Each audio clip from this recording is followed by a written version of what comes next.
یمن میں جو کنگ ہوتے تھے ان کو تبا کہا جاتا تھا، اور جو اس زمانے کا سب سے پہلا کنگ تھا اس کو تبا اول کہتے تھے۔ تبا اول بہت بڑا بادشاہ تھا، مسلمان تو تھا نہیں، ایمان تو لایا نہیں تھا، مگر تبا اول کا پلان یہ تھا کہ اس نے ایک بہت بڑا لشکر بنایا۔ اچھا، اس لشکر میں اس نے پلان یہ کیا کہ اس کے پاس 1,13,000 پیدل چلنے والے تھے اور 1,30,000 کے قریب گھوڑا چلانے والے، گھڑ سوار، ہارس رائڈر۔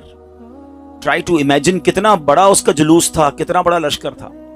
وہ اپنے پورے لشکر کو لے کر اس نے پوری دنیا کو ٹریول کرنے کا پلان کیا۔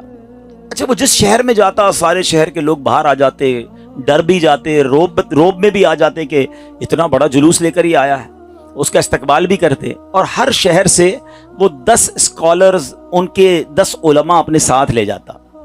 اتنا لانگ ٹرپ ہو گیا کہ اس کے پاس 4,000 علماء ہو گئے۔ آپ انڈرسٹینڈ کریں کہ کتنے شہروں میں وہ گیا ہوگا، 4,000 علماء جمع ہو گئے۔ اب وہ ٹریول کرتے کرتے کرتے مکہ پاک پہنچا۔ اچھا، مکے جب وہ انٹر ہوا تو مکے کے لوگوں نے کوئی اس کو رسپیکٹ نہیں دی، کوئی اس کا استقبال نہیں کیا، اور کوئی جناب اس کا کوئی روب بھی نہیں پڑا۔ تو اس نے اپنے وزیروں کو بلایا کہ یہ کیسے لوگ ہیں، یہ شہر کیسا شہر ہے، نوبڈی کوئی استقبال بھی نہیں ہوا، کوئی ہمارا روب بھی نہیں ہے، کوئی دبدبا بھی نہیں ہے، ٹیک کیئر بھی نہیں کیا انہوں نے ہمیں۔ تو اس کے وزیروں نے بتایا کہ بات یہ ہے کہ یہ مکے والے جو ہے نا، ان کے پاس ایک بہت کمال کی عمارت ہے جس کو یہ کعبہ کہتے ہیں، اور یہ کعبے کا طواف کرتے ہیں۔ کعبے میں انہوں نے بت رکھے ہوئے ہیں۔ آپ کو یاد ہوگا کہ نبی پاک کی آمد سے پہلے کعبے میں تو بت تھے، تو یہ کعبے کی رسپیکٹ کرتے ہیں، باقی کسی کو گھاس واس نہیں ڈالتے۔ تو بڑا کرو فر والا کنگ تھا، اتنا بڑا لشکر تھا، اس نے کہتا اچھا ایسی بات ہے تو میں کعبے کو ہی گرا دیتا ہوں، کعبہ ہی ڈیمولش ہو جائے گا تو یہ کس کا طواف کریں گے، پھر یہ سب میرے پاس آ جائیں گے۔ تو اس نے ابھی پلاننگ کی، صرف سوچا، رات اس کے سر میں سیویئر پین شروع ہو گیا، خطرناک قسم کا درد سر۔ اس کی آنکھوں سے، اس کے کان سے اور اس کے ناک سے پانی نکلنے لگا، اور وہ اتنا بدبودار پانی تھا کہ کوئی قریب بھی نہ بیٹھ سکے، اتنا پریشان۔ اچھا، لشکر میں ڈاکٹر بھی تھے، ڈاکٹر بلائے گئے، طبیب آئے، بڑے بڑے علاج کیے، کوئی فرق نہ پڑے، 2-3 دن نکل گئے، تکلیف ختم ہی نہ ہو۔ تو ایک جو ڈاکٹر تھا، جو سب سے بڑا ڈاکٹر تھا، اس نے کہا دیکھیں یہ معاملہ جو ہے نا، مجھے آپ کی بیماری کا نہیں لگ رہا، یہ کوئی آسمانی معاملہ ہے، آپ کسی عالم سے پوچھئے۔ تو انہوں نے اپنے لشکر میں جو سب سے بڑے عالم تھے ان کو بلایا کہ آپ چیک کریں معاملہ کیا ہے۔ تو انہوں نے کہا یہ بتاؤ کہ تم نے کوئی غلط خیال تو نہیں کیا اس شہر کے بارے میں، یہاں کے رہنے والوں کے بارے میں؟ اس نے کہا ہاں، میں نے تو پلان کیا تھا کہ کعبہ گرا دوں گا، یہاں کے مردوں کو قتل کر دوں گا، عورتوں اور بچوں کو قیدی بنا لوں گا۔ تو ان عالم دین نے کہا کہ نہیں، تم نے غلط کیا، تمہیں نہیں پتا کہ یہ کعبہ کیا ہے، اس کا مالک وہ خالق ہے، وہ مالک ہے کہ اگر اس کے بارے میں، کعبے کے بارے میں نیگیٹو سوچو گے تو برباد ہو جاؤ گے، فوراً توبہ کر لو ورنہ تم خود ہی برباد ہو جاؤ گے۔ کہا اچھا ایسی بات ہے۔ تبا نے توبہ کر لی، جیسے ہی توبہ کی تو اس کا سارا درد ختم ہو گیا، وہ فریش ہو گیا، اس کی طبیعت ٹھیک ہو گئی۔ تو اب اس نے دین ابراہیمی اختیار کر لیا، اللہ پر ایمان لایا، اور اس زمانے میں حضرت ابراہیم کا دین چل رہا تھا، ابھی نبی پاک تو آئے نہیں تھے، اس نے دین ابراہیمی ایکسیپٹ کیا اور اس نے اللہ پر ایمان لے آیا۔ اچھا، اب وہاں سے پھر لشکر آگے چلا، اور چلتے چلتے چلتے ایک ایسی بستی میں پہنچا جہاں کھجور کے درخت تھے، بڑی خوشگوار وادی تھی، اور وہاں انہوں نے پڑاؤ ڈالا۔ اچھا، اس لشکر میں جو علماء تھے انہوں نے اپنی کتابیں نکالی، ان کے پاس آسمانی کتابیں تھیں، وہ پڑھتے گئے اور کہنے لگے یہ تو وہی جگہ ہے جہاں ہماری کتابیں بتاتی ہیں جہاں اللہ کے آخری نبی ہجرت کر کے آئیں گے۔ یعنی اس کا مطلب وہ ڈھونڈتے ڈھونڈتے آج کے مدینے میں پہنچ گئے تھے، جس کو آج ہم مدینہ کہتے ہیں نا، یہ وہاں پہنچ گئے تھے۔ تو 400 علماء نے کہا کہ بھئی ہم تو یہ جگہ چھوڑ کے نہیں جائیں گے، پتہ نہیں کب نبی پاک آ جائیں، اب ہم نے یہیں ٹھہرنا ہے، اگر تبا رہنے دے گا تو ٹھیک ہے، بے شک ہماری بوٹی بوٹی کر دے، ہم نے یہ شہر چھوڑ کے نہیں جانا۔ اطلاع تبا کو بھی مل گئی، تبا نے بلایا علماء کو کہ کیا مسئلہ ہے؟ تو کہا دیکھیں حضرت، ہم نے اپنی کتابوں میں پڑھا ہے، ہمارا حساب کتاب بتاتا ہے کہ اللہ کے آخری نبی اسی بستی میں آئیں گے، ہم اس بستی کو چھوڑ کے نہیں جائیں گے، ہم ان کے خادم بن کر رہیں گے، ان کے امتی بنیں گے، ان پر ایمان لائیں گے۔ اچھا، تبا بھی 2-4 دن پہلے ہی یا کچھ دنوں پہلے ہی مکے کی تعظیم سمجھ چکا تھا، اللہ پر ایمان لا چکا تھا، تو اس نے کہا اچھا ایسی بات ہے تو میں بھی رک جاتا ہوں۔ اس نے کیا کیا، 400 علماء کے لیے 400 گھر بنائے، ان 400 उलमा की शादियां करवाई, उनको खूब मालो दौलत भी दिया। 1 साल तुब्बा खुद भी वहीं रहा। 1 साल के बाद देखा कि नबी पाक तो नहीं आए, तो अब तुब्बा ने एक कमाल का खत लिखा। सुनिएगा प्यारे इस्लामी भाइयों, ये दुनिया का अनोखा खत है कि उसके लिए लिखा जा रहा है जो भी दुनिया में आए नहीं है। और किस इश्क वाली जबान में तुब्बा बादशाह ने वो खत लिखा। उसने लिखा कि उस अल्लाह के नाम से शुरू जो आलमीन का रब है, मैं जनाब रसूलुल्लाह सल्लल्लाहु अलैहि वसल्लम की बारगाह में तुब्बा अव्वल हिमयरी सलाम पेश करता हूँ, और मैं आका अलैहिस्सलाम की बारगाह में अर्ज करता हूँ कि हुजूर, अगर मैंने आपका ज़माना पा लिया तो मैं आपकी खिदमत करूँगा, आप पर ईमान लाऊंगा, आपकी सुन्नत पर अमल करूँगा, जो आप किताब लेकर आएंगे मैं उस पर भी अमल करूँगा। और हुजूर, अगर मैं फिर भी आपका ज़माना ना पा सकूँ तो मुझे अपनी ग़ुलामी में कबूल फरमाइए, और क़यामत के दिन मुझे मेरी शफाअत फरमाइएगा, मुझे भूल न जाइएगा। बड़ा कमाल का इश्क वाला उसने ख़त लिखा। उस ख़त को उसने सील किया गोल्डन स्टैंप लगा के। अच्छा, एक और मकान बनाया उसने, और जो उस वक्त के सबसे बड़े आलिम थे उनको वो लेटर भी दिया, और कहा जब आप नबी पाक से अगर आपकी मुलाकात हो जाए ना तो मेरा ख़त उन्हें दीजिएगा, ये मकान भी उन्हें गिफ्ट कर दीजिएगा, और अगर ना हो तो आप अपने बच्चे को कहिएगा, आपका इंतकाल होने लगे तो उसको ये लेटर दीजिएगा, उसको कहिएगा वो अपनी औलाद को दे, ताकि किसी तरह ये ख़त जनाब आखिरी नबी सल्लल्लाहु अलैहि वसल्लम तक पहुँच जाए। ये कैसा इश्क है। अब ज़रा सुनिएगा, तुब्बा अव्वल हिमयरी का बाद में वो मदीने से आगे गया और जाके उसका इंतकाल हो गया। आफ्टर 1000 years, 1000 साल बाद 12 रबीउल अव्वल वाले दिन मक्का मुकर्रमा में नबी पाक की विलादत होती है, आका की तशरीफ आवरी होती है। नबी पाक 53 साल मक्के में गुजारते हैं, और इस दौरान हजरत मुसअब बिन उमैर साहबी रसूल हैं, उनको प्यारे आका मदीने भेजते हैं कि वहां जाके इस्लाम की दावत दो। मदीने में तो फौरन इस्लाम फैलना शुरू हो गया। उलमा कहते जो इतनी तेजी से इस्लाम मदीने में फैला ना, इसकी बड़ी वजह यह थी जो ये अंसार सहाबा थे ना, मदीने वालों को क्या कहते हैं अंसार, मक्के वालों को क्या कहते हैं मुहाजिरीन। तो जो अंसार थे ना, ये सारे उन्हीं 400 उलमा की औलाद में से थे। They were waiting from last 1000 years for रसूल पाक अलैहिस्सलाम। ये तो 1000 साल से इंतजार कर रहे थे।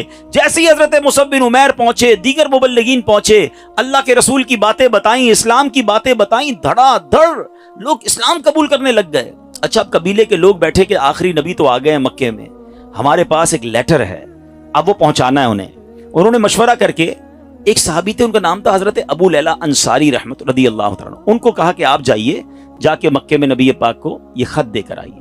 उन सहाबी ने ट्रैवल किया। जब वो ट्रैवल करके जाने लगे तो उनको किसी ने बताया कि नबी पाक मक्के से पहले एक वादी में बैठे सहाबाए किराम के साथ जलवा फरमाए। अच्छा, इन्होंने नबी पाक को नहीं देखा, नबी पाक ने इन्हें नहीं देखा। सोशल मीडिया का जमाना तो था नहीं ना कि किसी तरीके से देख लेते। अच्छा, ये गए उस दरबार में, जैसे ही दाखिल हुए कमरे में, नबी पाक सहाबा के साथ बैठे हैं, वो कमरे में दाखिल हुए, प्यारे आका फरमाते अंता अबू लैला, तुम अबू लैला हो। वो शॉक्ड हो गए कि मेरा नाम कैसे इनको पता चल गया। कहा जी या रसूलल्लाह, मेरा नाम ही अबू लैला है। फरमाया तुम्हारे पास मेरी एक अमानत होगी, मुझे वो खत दे दो। एक बार और हैरान हो गए कि रसूलुल्लाह सल्लल्लाहु अलैहि वसल्लम को मैंने बताया नहीं, पहले ही इनको पता है। नबी पाक ने वो खत लिया, सैयदना अबू बकर सिद्दीक को वो खत दिया और कहा अबू बकर पढ़ो। अब भरे दरबार में वो इश्क वाला खत पढ़ा गया है। तुब्बा अव्वल हिमयरी का वो इश्क की जो लेटर था वो पढ़कर सुनाया गया कि हुजूर, मैं आपका उम्मती, मैं आपका गुलाम, मुझे कयामत के दिन भूलिएगा नहीं। अगर आपका जमाना पाया तो आपकी खिदमत करूंगा, जमाना न पा सका तो फिर भी मैं आपका गुलाम हूं। अल्लाह अकबर। नबी पाक ने भी खत सुना ना तो पता क्या फरमाया, मरहबन अखिस साले, मरहबन अखिस साले, मेरे नेक भाई को मरहबा हो, नेक भाई को मरहबा हो। अमीर प्यारे आका अलैहिस्सलाम ने उस बादशाह को नेक भाई कहकर पुकारा। अच्छा, अब अबू लैला अंसारी तो हैरान परेशान, नबी पाक पर कलमा पढ़ा, मुसलमान हुए कि इनको मुझसे पहले पता है कि ये मेरे दिल में क्या है और मैं क्या लेकर आया हूं। वापस गए, अपने शहर वालों को बताया कि भाई मैं तो उनसे मिलकर आया हूं जो तो गैब की खबरें देते हैं। अच्छा, बहरहाल अब नबी पाक ने मक्के से मदीने सफर इख्तियार किया। अच्छा, मदीने वालों को इंतजार तो बड़ा था कि प्यारे आका मदीने आएंगे। अच्छा, नॉर्मली 7 days का ट्रैवल होता था।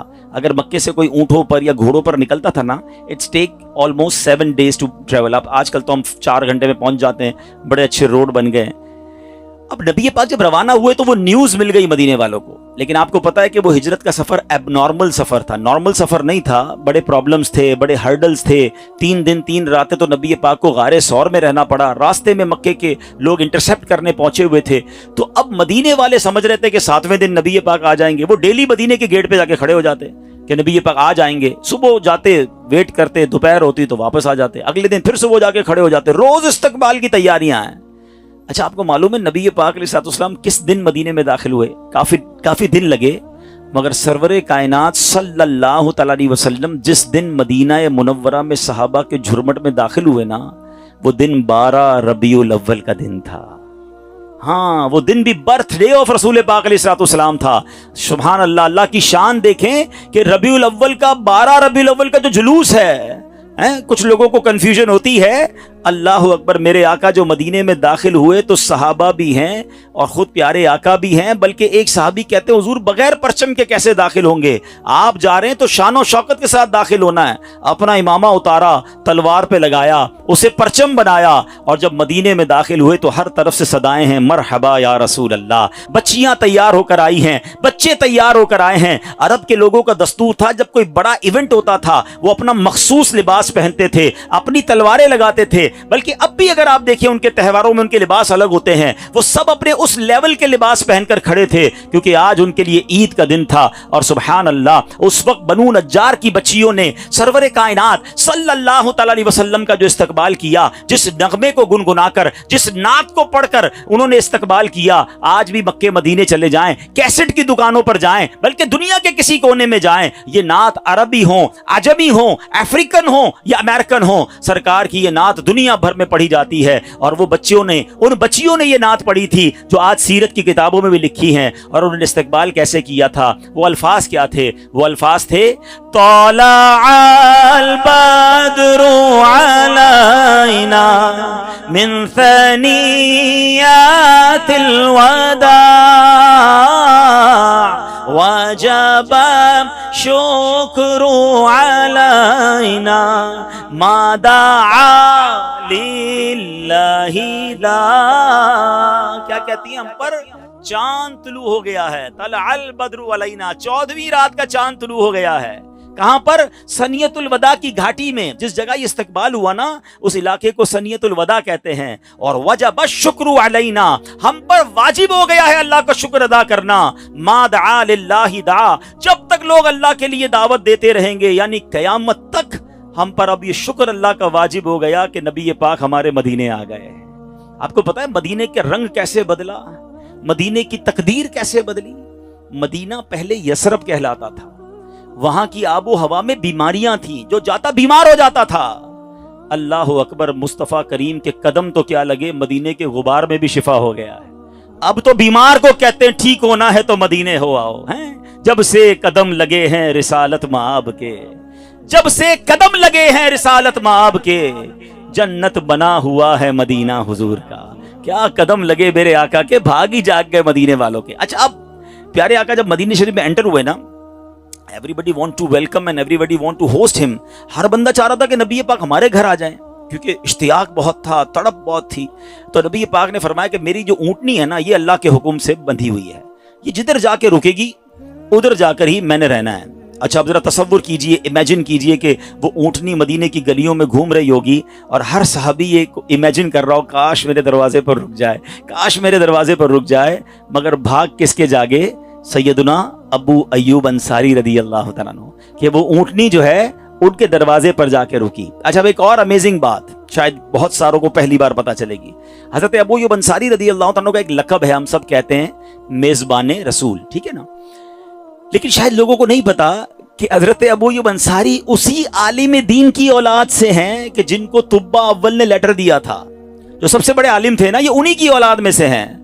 और हजरत अबू अय्यूब अंसारी उसी घर में रहते थे जो घर तुब्बा ने नबी पाक के लिए गिफ्ट के तौर पर बनाया था। गोया मतलब ये बना कि ये घर नबी पाक का ही था। हजरत अबू अय्यूब अंसारी उसको टेक केयर कर रहे थे। आका किसी के मेहमान न बने, बल्कि सच्ची बात यह है कि मेजबान नबी पाक थे, मेहमान अबू अय्यूब अंसारी थे।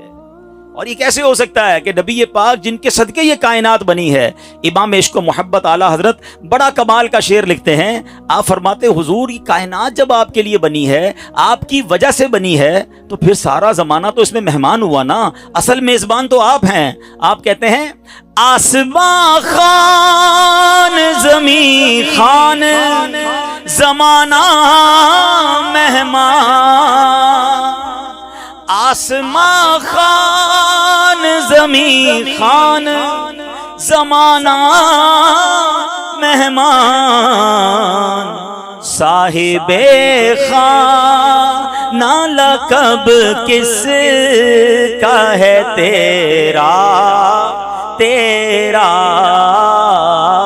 صاحب خانہ لقب کس کا ہے تیرا۔ اب یہ عشق والی داستان سیکھنے کو کیا مل رہا ہے کہ یہ شان ہے میرے مصطفیٰ کی کہ دنیا میں آئے نہیں ہیں مگر چاہنے والے موجود ہیں، دیوانے موجود ہیں، سرکار پر سب کچھ نچھاور کرنے والے موجود ہیں۔ جبھی تو شاعر کہتے ہیں ایک میں ہی نہیں ان پر قربان زمانہ ہے۔